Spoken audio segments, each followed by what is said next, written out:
میں ایک سرکاری اسکول میں ٹیچر تھی، مگر شادی کے بعد جیسے ہی مجھے تنخواہ ملتی، میری طلاق یافتہ نند پوری تنخواہ مجھ سے چھین لیتی۔ آخر کار تنگ آ کر میں نے فیصلہ کر لیا کہ اب بہت ہو چکا۔ میرے سسرال والوں نے تو مجھے ATM مشین ہی سمجھ لیا تھا۔ اگلی صبح جب میں اسکول جانے لگی تو نند چیخ کر بولی، ناشتہ بنائے بغیر کہاں جا رہی ہو؟ میں نے صاف انکار کر دیا تو وہ اور بھی زور زور سے چلانے لگی، امی جلدی آئیں، ذرا اس کے تیور تو دیکھیں۔ تبھی میرا جواب سن کر پورے گھر میں ایسی خاموشی چھا گئی، کیونکہ میں ایک سرکاری اسکول میں ٹیچر تھی۔ شادی سے پہلے میری اپنی ایک پہچان تھی، اپنے خواب تھے اور اپنی کمائی پر میرا اپنا حق تھا۔ شادی کے بعد شروع کے چند ہفتے سب کچھ ٹھیک رہا۔ ساس پیار سے بات کرتی، شوہر حمزہ بھی میرا خیال رکھتا اور میری طلاق یافتہ نند سدرا ہر وقت میرے ساتھ رہتی۔ مجھے لگتا تھا کہ وہ مجھے اپنی بہن سمجھتی ہے، لیکن میری یہ خوش فہمی زیادہ دیر قائم نہ رہ سکی۔ پہلی تنخواہ ملنے کے اگلے ہی دن سدرا میرے کمرے میں آئی اور بولی، ATM کارڈ تو میں پیسے نکلوا لاتی ہوں۔ میں نے بغیر کچھ سوچے کارڈ اس کے حوالے کر دیا۔ شام کو اس نے پوری تنخواہ میرے سامنے میز پر رکھی، پھر اس میں سے چند ہزار روپے میرے ہاتھ میں رکھتے ہوئے بولی، یہ تمہارے خرچ کے لیے کافی ہیں، باقی گھر کے اخراجات میں لگ جائیں گے۔ میں نے سوچا شاید واقعی گھر کی ضرورت ہوگی، اس لیے خاموش رہی، مگر اگلے مہینے بھی یہی ہوا۔ پھر اس کے بعد ہر مہینے یہی سلسلہ چلتا رہا۔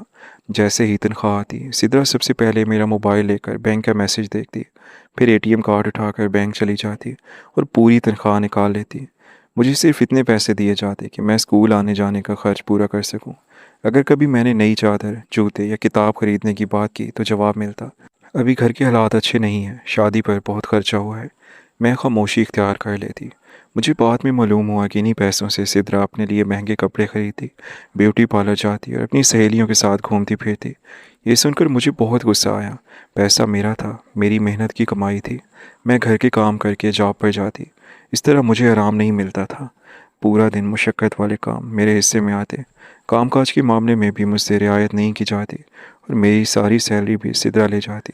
میرا غصہ کرنا بنتا تھا۔ میری صبح فجر سے پہلے شروع ہوتی تھی۔ میں پورے گھر کے لیے ناشتہ بناتی، بچوں کے لنچ باکس تیار کرتی، برتن دھوتی، پھر جلدی جلدی تیار ہو کر اسکول پہنچتی۔ وہاں پورا دن بچوں کو پڑھاتی، شام کو واپس آتی تو دوبارہ کچن میں کھڑی ہو جاتی۔ اگر کبھی تھکن کی وجہ سے 5 منٹ بھی بیٹھ جاتی تو سدرا طنز کرتی، نوکری مل گئی ہے تو اب گھر کا کام چھوٹا لگنے لگا ہے۔ حمزہ ہر بات سنتا مگر خاموش رہتا۔ جب بھی میں اس سے شکایت کرتی وہ صرف اتنا کہتا، سدرا پہلے ہی طلاق کا دکھ جھیل رہی ہے، اس کی باتوں کو برا مت مانا کرو، وہ بہت حساس ہو گئی ہے، تھوڑا بہت بھی کچھ کہتے ہیں تو اسے برا لگتا ہے، ہم اس سے بیزار آ گئے ہیں۔ حمزہ کے پاس ہر بار یہی دلیل ہوتی تھی۔ رفتہ رفتہ مجھے احساس ہونے لگا کہ اس گھر میں میری عزت نہیں، صرف میری تنخواہ کی اہمیت ہے۔ ایک دن اسکول میں میری ساتھی ٹیچر نے پوچھا، عائشہ تم ہر وقت اتنی پریشان کیوں رہتی ہو؟ پہلے تو تم بہت ہنستی تھی۔ میں نے مسکرا کر بات ٹال دی، مگر میری آنکھوں میں آنسو آ گئے۔ میں کسی کے سامنے اپنی گھر کی حقیقت بیان نہیں کرنا چاہتی تھی، مگر اب مجھے لگنے لگا تھا کہ میں تھک گئی ہوں۔ عائشہ کو بعد میں معلوم ہوا کہ سدرا کی طلاق اچانک نہیں ہوئی تھی، بلکہ اس کی اپنی عادتوں نے اس کا گھر برباد کیا تھا۔ شادی کے شروع میں اس کا شوہر اسے بہت محبت کرتا تھا اور سسرال والے بھی اسے اپنی بیٹی کی طرح رکھتے تھے، مگر سدرا کا مزاج شروع سے ہی بہت تیز، ضدی اور بدتمیز تھا۔ وہ معمولی بات پر غصے سے آپے سے باہر ہو جاتی، اونچی آواز میں بات کرتی اور کسی کی عزت کا خیال نہیں رکھتی تھی۔ اگر ساس کسی کام کی نرمی سے بھی سمجھاتی تو وہ الٹا انہیں جواب دیتی کہ مجھے کسی کے حکم پر چلنے کی عادت نہیں۔ سسر اگر گھر کے ماحول کو بہتر رکھنے کے لیے کوئی نصیحت کرتے تو وہ ان کے سامنے بھی تلخ لہجے میں بول پڑتی۔ اس کا شوہر شروع میں ہر بات برداشت کرتا رہا، اسے سمجھاتا، پیار سے منانے کی کوشش کرتا اور کہتا کہ میاں بیوی کا رشتہ صبر اور احترام سے چلتا ہے، مگر سدرا ہر بار یہی سمجھتی کہ وہی ہمیشہ صحیح ہے اور باقی سب غلط ہیں۔ آہستہ آہستہ اس کی بدزبانی بڑھتی گئی، وہ غصے میں ایسی ایسی باتیں کہہ دیتی جن سے دوسروں کے دل ٹوٹ جاتے۔ کئی بار وہ معمولی جھگڑے پر اپنا سامان اٹھا کر میکیا جاتی اور انتظار کرتی کہ شوہر آ کر اسے منتیں کر کے واپس دے جائے۔ شروع میں شوہر ہر بار آ جاتا، مگر جب یہی سلسلہ بار بار دہرایا گیا تو اس کے صبر کا پیمانہ بھی لبریز ہو گیا۔ دونوں خاندانوں کے بزرگ کئی مرتبہ بیٹھے، سمجھوتے کی کوشش کی، سدرا کو سمجھایا کہ زبان کی سختی اور بے عزتی سے گھر نہیں بستے، مگر وہ کسی کی بات ماننے کی بجائے الٹا سب سے لڑ پڑتی۔ یہاں تک کہ ایک دن اس نے اپنے شوہر اور اس کے والدین کی ایسی توہین کی کہ معاملہ عدالت تک جا پہنچا۔ بہت کوششوں کے بعد رشتہ نہ بچ سکا اور آخر کار طلاق ہو گئی۔ طلاق کے بعد بھی سدرا نے کبھی اپنی غلطیوں پر غور نہیں کیا، بلکہ ہمیشہ دوسروں کو قصوروار ٹھہراتی رہی۔ وہ ہر ایک سے یہی کہتی کہ اس کے سسرال والے اچھے نہیں تھے، حالانکہ حقیقت یہ تھی کہ اس کی تیز مزاجی، بدتمیزی، ضد، بد زبانی اور ہر بات پر جھگڑا کرنے کی عادت نے اس کا اپنا گھر اجاڑ دیا تھا۔ شاید اسی ناکامی کا غصہ وہ مجھ پر نکال رہی تھی۔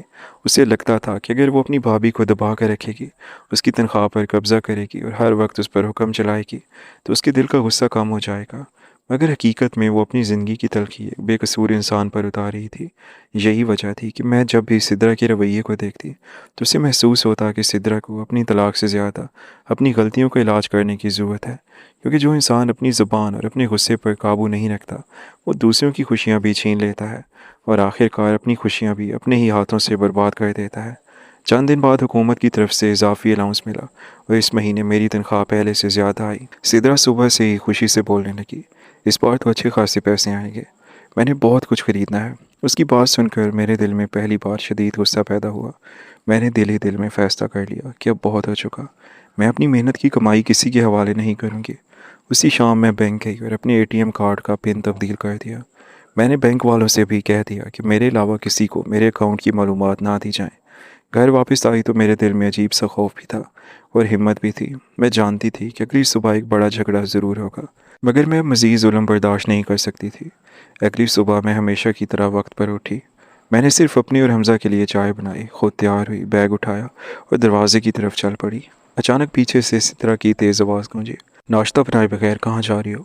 میں رکی، اس کی طرف دیکھا اور بہت سکون سے کہا، آج سے میں صرف اپنا فرض ادا کروں گی، پورے گھر کی ملازمہ نہیں بنوں گی۔ میری بات سنتے ہی سدرا غصے سے کانپنے لگی۔ وہ زور زور سے چیخنے لگی، امی جلدی آئیں، ذرا اس کے تیور تو دیکھیں، نوکری کرتی ہے تو اپنے آپ کو ملکہ سمجھنے لگی ہے۔ میری ساس، سسر اور حمزہ بھی باہر آ گیا۔ ساس نے سخت لہجے میں کہا، پہلے پورے گھر کا ناشتہ بناؤ، پھر جہاں جانا ہے جاؤ۔ میں نے پہلی بار مضبوط آواز میں جواب دیا، میں اس گھر کی بہو ہوں، نوکرانی نہیں ہوں۔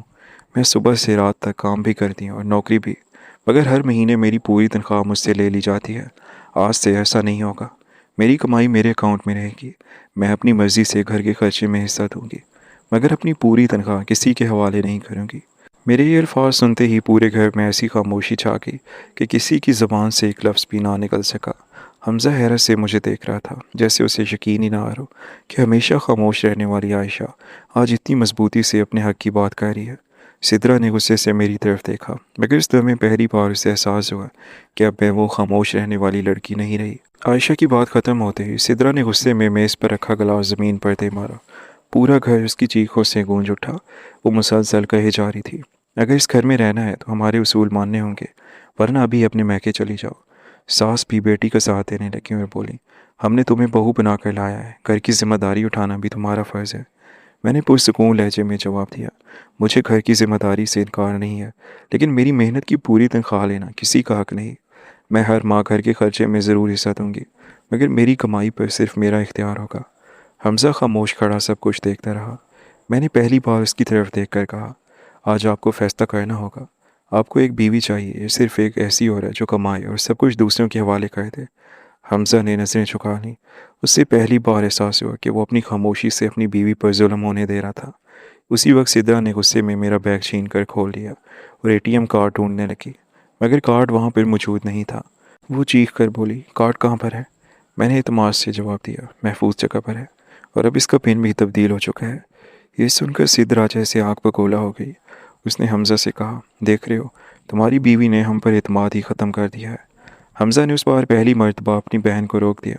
اس نے آہستہ سے کہا، اعتماد ہم نے خود ختم کیا ہے، اگر ہر مہینے اس کی پوری تنخواہ نہ لیتے تو آج یہ دن نہ دیکھنا پڑتا۔ سدرا اور ساس حیرت سے حمزہ کو دیکھنے لگی، کیونکہ اس نے پہلے کبھی ان کی مخالفت نہیں کی تھی۔